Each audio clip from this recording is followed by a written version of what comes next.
Hi guys, I'm here today with a pretty special page in my pocket page notebook, and a huge thank you to all of you for 7,000 subscribers. Woohoo! Thanks guys. You know that I appreciate each and every one of you, and as always, I'm going to celebrate by putting a page together in my pocket page notebook and having a little giveaway for you, so we all win.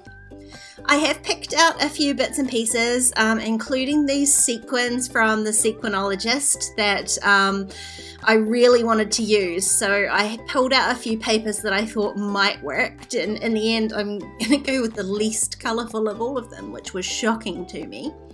I'm using my highly technical measuring by using my nails and then trimming these papers down to fit onto a page of my pocket page notebook, which I do really badly. I'm not sure how I managed that. There's quite a gap on one side, but as you'll see, I do a lot of stitching on it before I realised that, so I was not about to start doing that all again.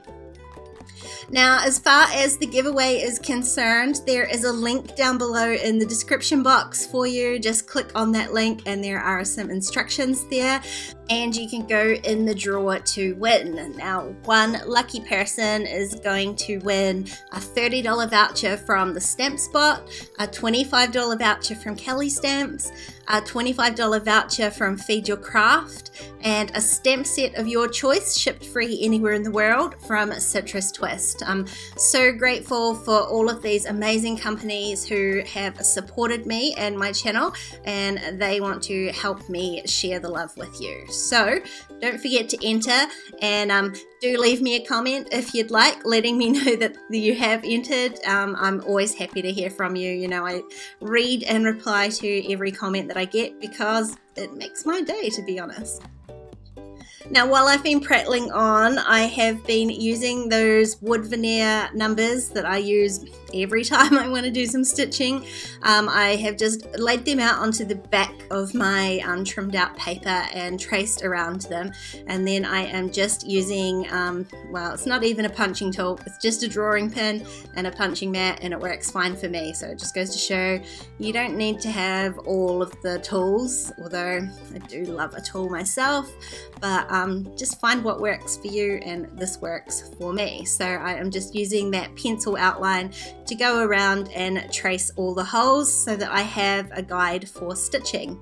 Now, there are some really pretty black sequins in that sequin mix, so I wanted to choose a coloured thread to match those, except I don't have black and I'm all out of white too. So I've got this really dark purpley navy blue. It's as close to black as I could get, and that's what I'm going to use. Some embroidery floss there, although I probably didn't even need to tell you that because from here it looks totally black. Now, embroidery thread has 6 strands and I'm only going to use 3. I just like the sort of thinner thread it gives you, plus it makes pulling the thread through the little holes a little bit easier.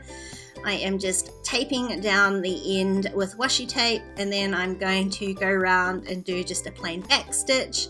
I really love that chain stitch that Paige Taylor Evans has been using lately, but I'm yet to attempt it. I'm going to keep going with what I know and not make you watch all of it. So sometime later, in fact, I watched I'm going to say far too many episodes of Comedians in Cars Getting Coffee while I stitched this all out, but I really do love it. I don't stitch with dark thread often enough, I don't think. It's just about always white, which would explain why I've got none left. But this darker thread looks really nice. So I'm sticking this down with double-sided tape to make sure that it sticks really well. And here is the first time that I notice I've got maybe a 5mm gap on the spine.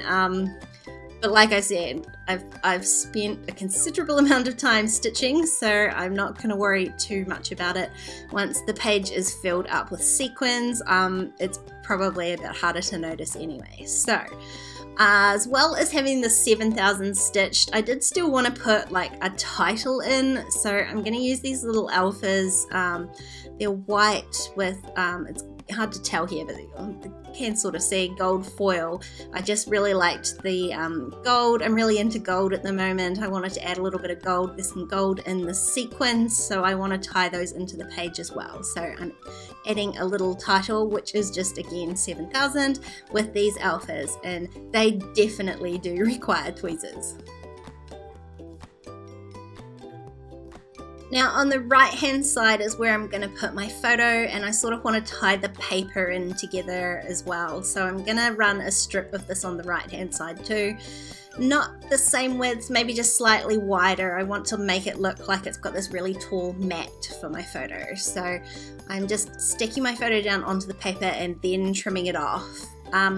I have done a little bit of journaling about what 7,000 means to me and printed it out onto some vellum. So I won't read it all out to you, but basically 7,000 is not just a number to me. It's when I started YouTube, I needed a way to grow. I was a bit sort of stifled creatively, and this felt like a good option for pushing myself out of my boundaries. I'm a highly introverted, shy, anxious person, as you probably well know, and I felt like this was going to be a good way to push myself out of those little boxes I put myself in. And it turns out that that's exactly what it was. It's been a brilliant way for doing that. I've met so many good friends, and all of you are so positive and supportive, and it really has been just the most amazing experience, and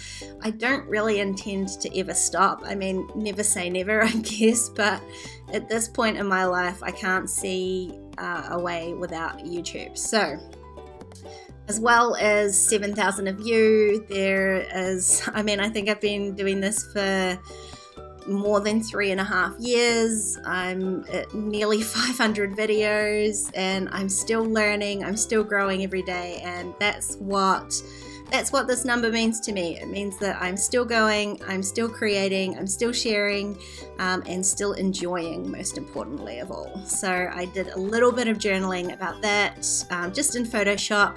I typed that out in Photoshop and printed it digitally rather than trying to type it with my typewriter, because I knew that I was only going to have a small space to fit it into, so I had vaguely measured that out and put my writing in there so that it fit. So you can see I've just trimmed that piece down, and I'm going to just glue that in just so it's a little bit off the edge. It kind of makes the page look a little bit stripy, and hopefully we'll tie in the gap on my left hand side a little bit more too. I'm just going to tip in my sequins into this pocket. I'm not measuring anything out. I just visually look to see whether it looks like it's a good amount. I wanted a fairly decent amount in there. And then I'm going to fuse this pocket together. So when I use my fuse tool with these pocket page notebooks, I just stick a piece of scrap cardboard or something underneath it to make sure nothing else sticks to the pocket, just that the pocket fuses.